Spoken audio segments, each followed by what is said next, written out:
नमस्कार दोस्तों, स्वागत है आप सभी का मेरे यूट्यूब चैनल पर। आज ट्रिपल सी के लिए एक बड़ा अपडेट आया है NIELIT की तरफ से।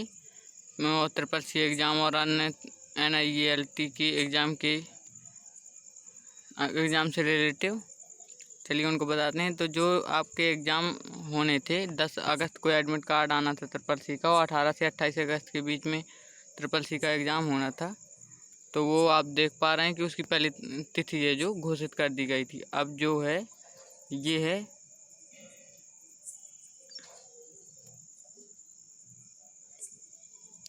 है आप देख सकते हैं कि DLC, ट्रिपल सी, BCC और ट्रिपल CP और ECC की परीक्षा अप्रैल, मई, जून और अगस्त 2020 के परीक्षा चक्र को अस्थायी रूप से 18 अगस्त के बीच में जो निर्धारित किया था, तो उसको अब बताने लगे अस्थायी रूप से। पहले ये जो परीक्षा होनी थी बिल्कुल क्लियर होनी थी।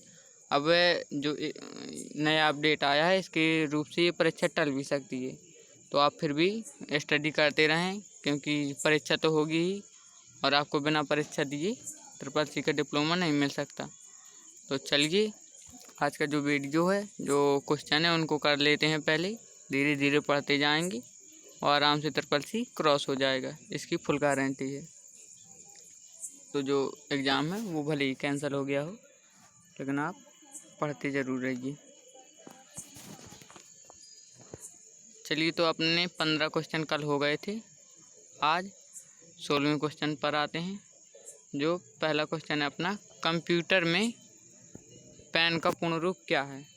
पैन का पूर्ण रूप है जो, तो इसका सही ऑप्शन है पर्सनल एरिया नेटवर्क। जो पहला ऑप्शन दिया परमानेंट अकाउंट नंबर, ये फाइनेंशियल सिस्टम में होता है, डिजिटल फाइनेंशियल सिस्टम होते हैं जो, उसमें होता है। तो आते हैं अगले क्वेश्चन पर। अगला क्वेश्चन है आपका, कॉलम को सिलेक्ट करने के लिए शॉर्टकट की क्या है? तो इसका सही ऑप्शन है कंट्रोल प्लस स्पेस बार। अगर यही आपको रो के लिए पूछ दे तो इसके लिए सही आंसर है शिफ्ट प्लस स्पेस बार। तो ये कैल्क का क्वेश्चन है। चलिए अगले क्वेश्चन पर। अब अगला क्वेश्चन है आपका, लेफ़्ट क्लिक करके सभी स्लाइड पर ले जाने से क्या होता है? तो इसका सही आंसर है मूविंग। अगर आप कंप्यूटर में लेफ़्ट क्लिक करते हैं, उसके बाद कहीं भी खींचते हैं तो वो दाएं बाएं चला जाता है। और अगला क्वेश्चन है आपका, भीम ऐप द्वारा अधिकतम एक दिन में कितना अमाउंट ट्रांसफ़र कर सकते हैं?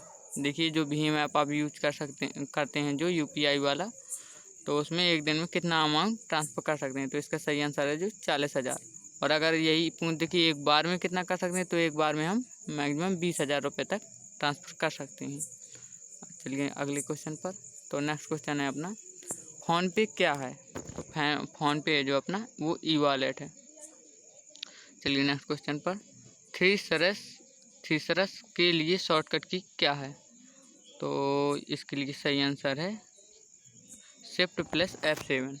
और थीसरस क्या है? ये थीसरस होता है जो सिमिलर मीनिंग फाइंड करने के लिए होता है, और अगर F7 होता है जो अपनी मीनिंग चेक करने के लिए होता है कि सही है कि गलत है। अब अगला क्वेश्चन है आपका, RDS का पूर्ण रूप क्या है? तो इसका सही ऑप्शन है रिमोट डेस्कटॉप सर्विस। चलिए अगले क्वेश्चन पर। अगला क्वेश्चन है अपना, MS वर्ड एंड राइटर में सबसे नीचे जो दिखाई देता है उसे क्या बोलते हैं? इसका सही ऑप्शन है स्टेटस बार। आप राइटर को बहुत अच्छी तरीके से पढ़ लीजिए, क्योंकि राइटर से हमेशा 10 से 15 नंबर का पूछा जाता है ट्रिपल सी एग्जाम में। कोई भी एग्जाम आप उठाकर देख लीजिए जब से सिलेबस चेंज हुआ है। तो अगला क्वेश्चन है आपका, UPI पिन कितने डिजिट का होता है? तो इसका सही ऑप्शन है 4 से 6 का। आपने भी अगर UPI पेमेंट फ़ोनपे या गूगल पे चलाते होंगे, अगर आप पेटीएम बैंक ऐड किए हैं उसमें, तो उसमें 4 डिजिट की पिन होती है, और अगर आप कोई अदर बैंक ऐड करे हैं तो उसमें 6 डिजिट की UPI पिन होती है। और अगला क्वेश्चन है आपका, क्या आप मैसेज में बिना विषय के संदेश लिखकर मैसेज कर सकते हैं? तो ये यस नो टाइप क्वेश्चन है, तो इसका सही आंसर है यस।